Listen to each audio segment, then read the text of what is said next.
इस क्लास में सभी का स्वागत है। तो आज इस क्लास के माध्यम से भारतीय साक्ष्य नियम 2023 को इंडियन एविडेंस एक्ट 1872 के प्रावधानों के साथ पढ़ाया जाएगा। तो आज भारतीय साक्ष्य नियम 2023 की धारा 128 से आगे की धाराओं को इंडियन एविडेंस एक्ट 1872 के उपबंधों के साथ पढ़ाया जाएगा। तो भारतीय साक्ष्य नियम 2023 की धारा 128 व इंडियन एविडेंस एक्ट 1872 की धारा 122 विवाहित स्थिति के दौरान की गई संसूचनाएं। तो भारतीय साक्ष्य नियम 2023 की धारा 128 विवाहित स्थिति के दौरान की गई संसूचनाएं के विषय में प्रावधान किया गया है।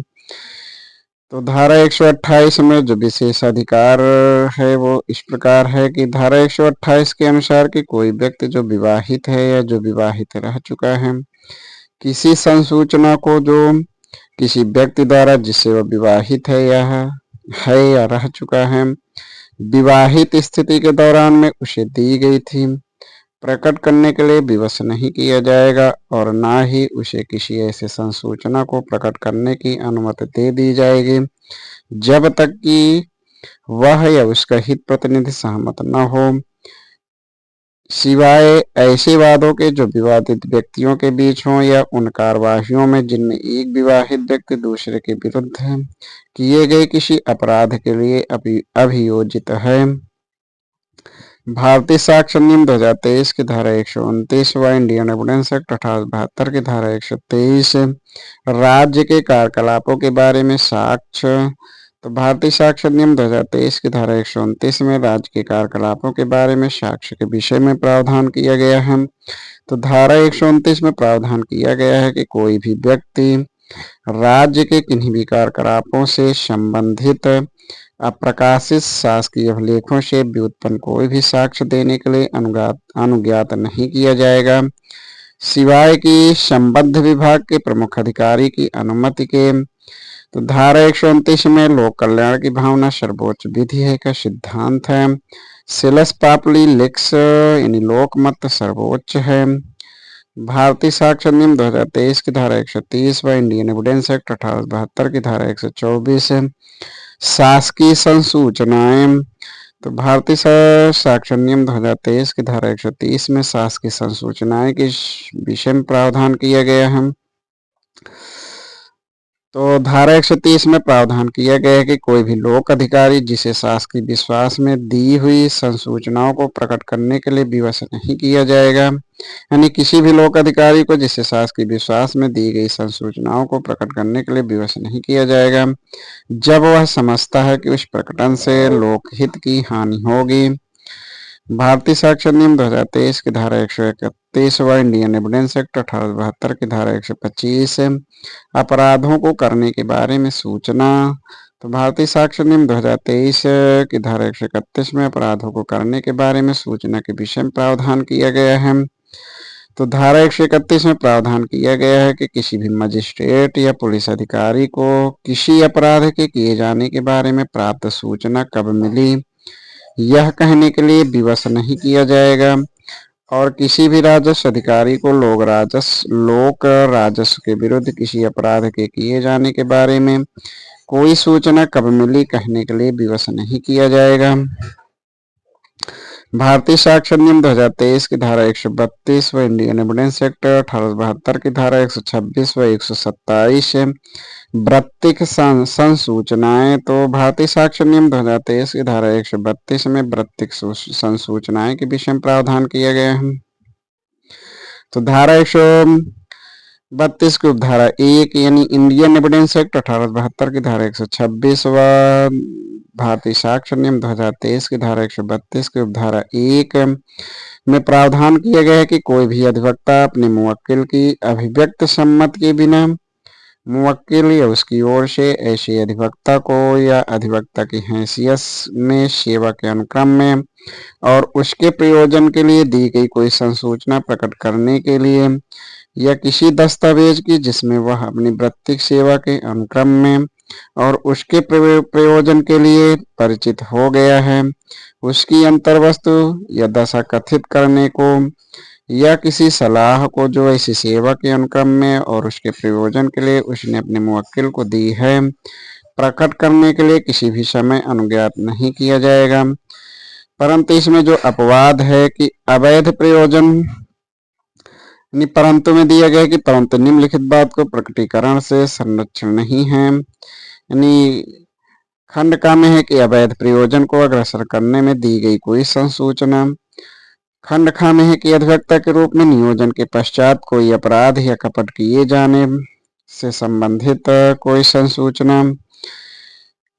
धारा 132 के धारा 1 में स्पष्टीकरण है कि इस धारा में कथित बाध्यता वित्तीय सेवा के समाप्त हो जाने के पश्चात भी बनी रहती है।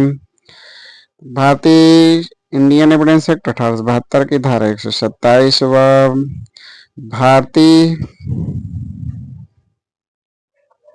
भारतीय साक्ष्य नियम 2023 की धारा 132 की धारा 3, तो इसमें यानी इंडियन एविडेंस एक्ट 1872 की धारा 127 में प्रावधान किया गया है कि धारा 126 दुभाषियों आदि को लागू होगी।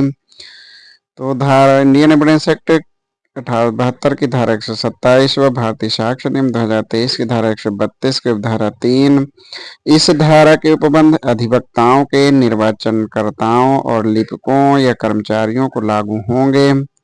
भारतीय साक्ष्य नियम 2023 की धारा 133 व इंडियन एविडेंस एक्ट 1872 की धारा 128 स्वेच्छा साक्ष्य देने से विशेषाधिकार का अभित्यक्त नहीं होना।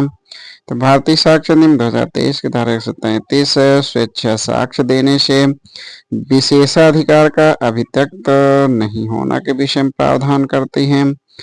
भारतीय साक्ष्य नियम 2023 की धारा 134 व इंडियन एविडेंस एक्ट 1872 की धारा 129 विधि सलाहकारों से गोपनीय संसूचना।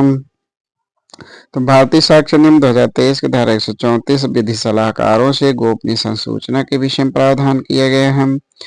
तो भारतीय साक्ष्य नियम 2023 की धारा 134 में प्रावधान किया गया है कि कोई भी व्यक्ति किसी गोपनीय संसूचना को जो उसके और उसके विधि सलाहकार के बीच हुई है न्यायालय को प्रकट करने के लिए विवश नहीं किया जाएगा जब तक वह अपने को साक्षी के रूप में प्रस्तुत नहीं करता।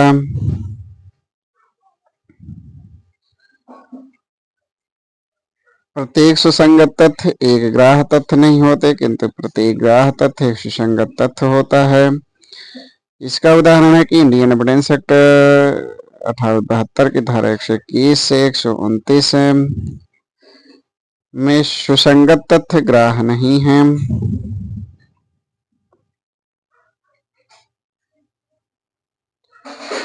धारा 134 में प्रावधान किया गया कि कोई भी व्यक्ति किसी गोपनीय संसूचना को जो उसके और उसके विधि सलाहकार के बीच हुई है न्यायालय को प्रकट करने के लिए विवश नहीं किया जाएगा जब तक कि वह अपने को साक्षी के रूप में प्रस्तुत नहीं करता है।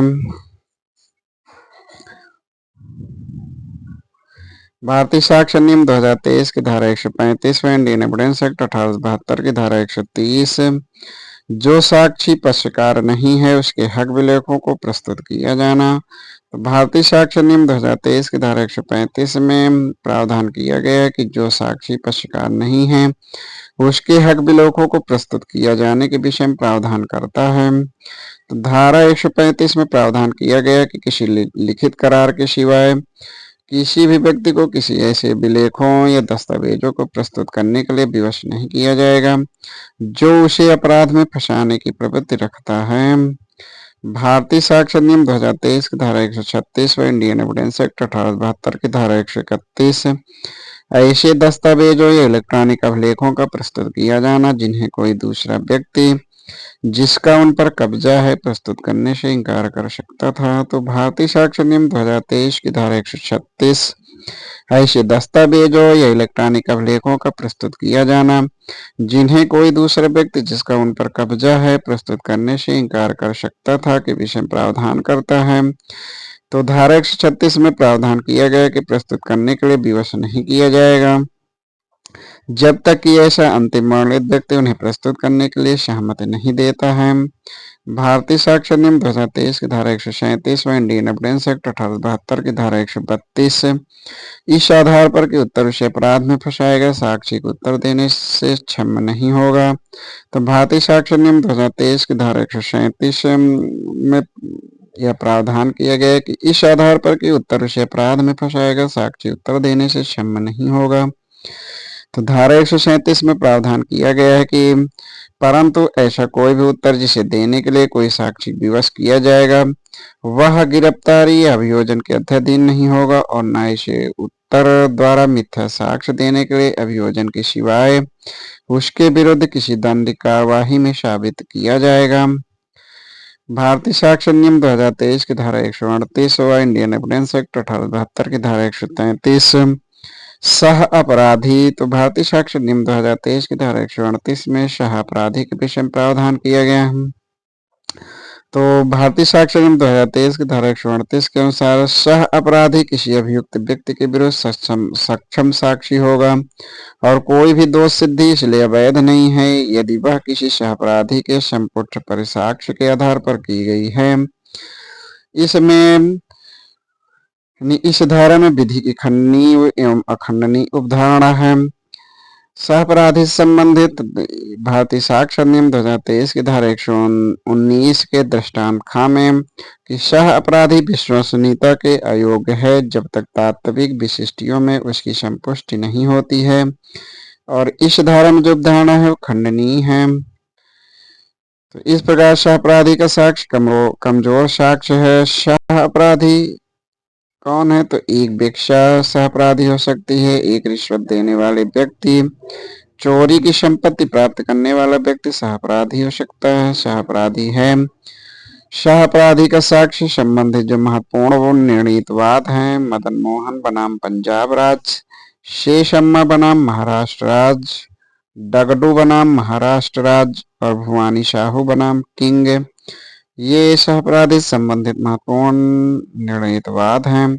भारतीय साक्ष्य नियम 2023 की धारा 139 व इंडियन एविडेंस एक्ट 1872 की धारा 134 साक्षियों की संख्या के विषय में प्रावधान करता है। तो भारतीय साक्ष्य नियम 2023 की धारा 139 साक्षियों की संख्या, तो धारा 139 में प्रावधान किया गया है कि किसी मामले में किसी तथ्य को साबित करने के लिए साक्षियों की कोई विशेष संख्या अपेक्षित नहीं होगी। तो धारा 139 के संबंध में है कि साक्ष्य को तोला जाए गिना न जाए। जहीर शेख मुख्य गवाह थे बेस्ट बेकरी रिट्रायल वाद में सुसंगत और ग्राह्यता न तो समानार्थी हैं और न ही सम विस्तीर्ण है। भारतीय साक्ष्य नियम 2023 का अध्याय 10 साक्षियों की परीक्षा के विषय में,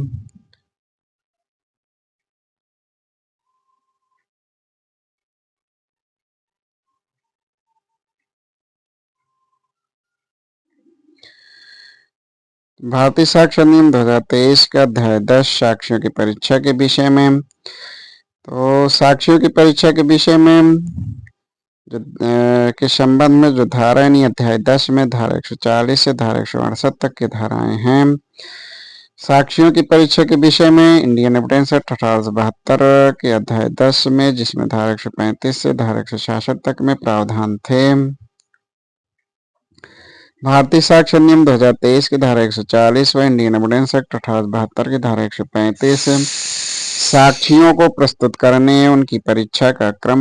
तो भारतीय साक्ष्य नियम 2023 की धारा 140 साक्षियों को प्रस्तुत करने और उनकी परीक्षा के क्रम के विषय में प्रावधान किया गया है।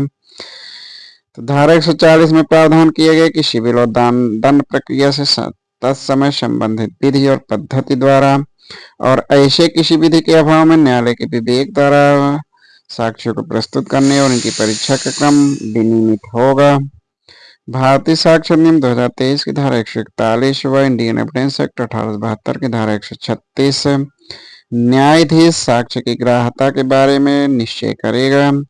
तो भारतीय साक्ष्य नियम 2023 की धारा 141 न्यायाधीश साक्ष्य की ग्राह्यता के बारे में निश्चय करेगा इस विषय में प्रावधान करता है।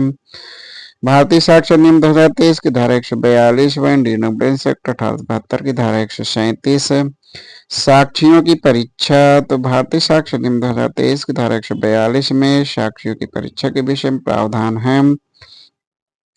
तो भारतीय साक्ष्य अधिनियम 2023 की धारा 142 के अनुसार, यानी इसके उपधारा 1 के अनुसार, किसी साक्षी का उस पक्षकार द्वारा परीक्षा जो उसे बुलाता है उसकी मुख्य परीक्षा कहलाएगी।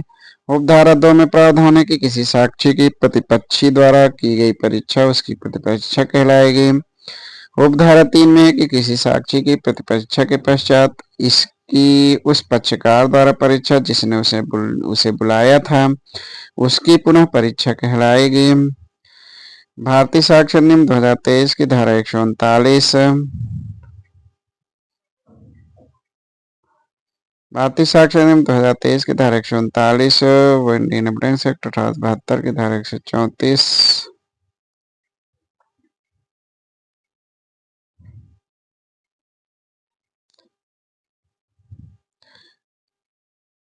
भारतीय साक्ष्य अधिनियम 2023 की धारा 143 व इंडियन एविडेंस एक्ट 1872 की धारा 138, परीक्षाओं का क्रम। तो भारतीय साक्ष्य अधिनियम 2023 की धारा 143 परीक्षाओं के क्रम के संबंध में प्रावधान करता है। तो धारा 143 के अनुसार की 143 की उपधारा 1 के अनुसार की प्रथमतः मुख्य परीक्षा, तत्पश्चात प्रति परीक्षा यदि प्रतिपक्षी ऐसा चाहे तो, और तत्पश्चात पुनः परीक्षा होगी यदि उसे बुलाने वाला पक्षकार ऐसा चाहे तो। धारा 143 की उपधारा 2 में है कि मुख्य परीक्षा और प्रति परीक्षा सुसंगत तथ्यों से संबंधित होनी चाहिए, किंतु प्रति परीक्षा का उन तथ्यों तक सीमित रहना आवश्यक नहीं है जिनका साक्षी ने अपने मुख्य परीक्षा में परिसाक्ष्य दिया है। उपधारा 3 में है कि मुख्य परीक्षा उन बातों के स्पष्टीकरण के प्रति निर्देशित होगी जो प्रति परीक्षा में निर्दिष्ट हुए हैं, और यदि पुनः परीक्षा में न्यायालय की अनुमति से कोई नई बात प्रविष्ट की गई है तो प्रतिपक्षी उस बात के बारे में अतिरिक्त प्रति परीक्षा कर सकेगा। प्रति परीक्षा का जो उद्देश्य है वो साक्ष्य की विश्वसनीयता की जांच और सत्य का पता लगाने के लिए। विनोद कुमार बनाम पंजाब राज्य 2015 में यह अभिनिर्धारित किया गया कि यह अनिवार्य है कि जिस दिन मुख्य परीक्षा पूर्ण होती है उसी दिन प्रतिपरीक्षा पूर्ण होनी चाहिए। भारतीय साक्ष्य अधिनियम 2023 की धारा 144 व इंडियन एविडेंस एक्ट 1872 की धारा 139, किसी दस्तावेज को प्रस्तुत करने के लिए बुलाए गए व्यक्ति की प्रतिपरीक्षा। तो भारतीय साक्ष्य अधिनियम 2023 की धारा 144 किसी दस्तावेज को प्रस्तुत करने के लिए बुलाए गए व्यक्ति की प्रतिपरीक्षा के विषय में प्रावधान करता है। तो धारा 144 यानी भारतीय साक्ष्य अधिनियम 2023 की धारा 144 में किसी दस्तावेज को प्रस्तुत करने के लिए बुलाए गए व्यक्ति की प्रतिपरीक्षा के विषय में प्रावधान करता है। तो इसमें प्रावधान किया गया है कि प्रस्तुत ऐसे दस्तावेज प्रस्तुत करने पर ऐसा व्यक्ति साक्षी नहीं हो जाता जब तक कि वह साक्षी के तौर पर बुलाया नहीं जाता और उसकी प्रतिपरीक्षा नहीं की जा सकती। भारतीय साक्ष्य अधिनियम 2023 की धारा 145 में इंडियन एविडेंस एक्ट 1872 की धारा 140 है सील का साक्ष्य देने वाले साक्षी। तो भारतीय साक्ष्य अधिनियम 2023 की धारा 145 में सील का साक्ष्य देने वाले साक्षी के विषय में प्रावधान किया गया है। तो धारा 145 में प्रावधान किया गया है कि ऐसे साक्षी की प्रतिपरीक्षा और पुनः परीक्षा की जा सकेगी। भारतीय साक्ष्य अधिनियम 2023 की धारा 146 व इंडियन एविडेंस एक्ट 1872 की धारा 141, 142 और 143 सूचक प्रश्न। तो भारतीय साक्ष्य अधिनियम 2023 की धारा 146 सूचक प्रश्न के विषय में प्रावधान किया गया है। इंडियन एविडेंस एक्ट 1872 की धारा 141 व सूचक प्रश्न के विषय में प्रावधान है। तो इंडियन एविडेंस एक्ट 1872 की धारा 141 व भारतीय साक्ष्य अधिनियम 2023 की धारा 146 की धारा 1 कोई प्रश्न जो उस उत्तर को सुझाता है जिसे पूछने वाला व्यक्ति पाना चाहता है या पाने की आशा करता है सूचक प्रश्न कहा जाता है। भारतीय इंडियन एविडेंस एक्ट 1872 की धारा 142 उन्हें कब नहीं पूछना चाहिए। तो इंडियन एविडेंस एक्ट 1872 की धारा 142 व भारतीय साक्ष्य अधिनियम 2023 की धारा 146 की धारा 2 सूचक प्रश्न मुख्य परीक्षा में या पुनः परीक्षा में यदि विरोधी पक्षकार द्वारा आक्षेप किया जाता है तो न्यायालय के अनुमति के बिना नहीं पूछे जाने चाहिए। उपधारा 3 यानी 146 के उपधारा 3 में प्रावधान किया गया है कि न्यायालय ऐसी बातों के बारे में जो पुनः स्थापना के रूप में या निर्विवाद है या जो उसकी राय में पहले से ही पर्याप्त रूप से साबित हो चुकी है सूचक प्रश्नों के लिए अनुमति देगा। इंडियन एविडेंस एक्ट 1872 की धारा 143 उन्हें कब पूछा जा सकेगा, तो इंडियन एविडेंस एक्ट 1872 की धारा 143 व भारतीय साक्ष्य नियम 2023 की धारा 146 की धारा 4 सूचक प्रश्न प्रतिपरीक्षा में पूछे जा सकेंगे। भारतीय साक्ष्य नियम 2023 की धारा 147 व इंडियन एविडेंस एक्ट 1872 की धारा 144 लेखबद्ध विषयों के बारे में साक्ष्य, तो भारतीय साक्ष्य नियम 2023 की धारा 147 में लेखबद्ध विषयों के बारे में साक्ष्य के विषय में प्रावधान किया गया है। भारतीय साक्ष्य नियम 2023 की धारा 148 व इंडियन एविडेंस एक्ट 1872 की धारा 145 से पूर्व लेखबद्ध कथनों के बारे में प्रतिपरीक्षा, तो भारतीय साक्ष्य नियम 2023 की धारा 148 में पूर्व लेखबद्ध कथनों के बारे में प्रतिपरीक्षा के विषय में प्रावधान किया गया है। तो आज धारा 148 तक 149 के आगे की धाराओं को अगली क्लास पढ़ाया जाएगा। धन्यवाद।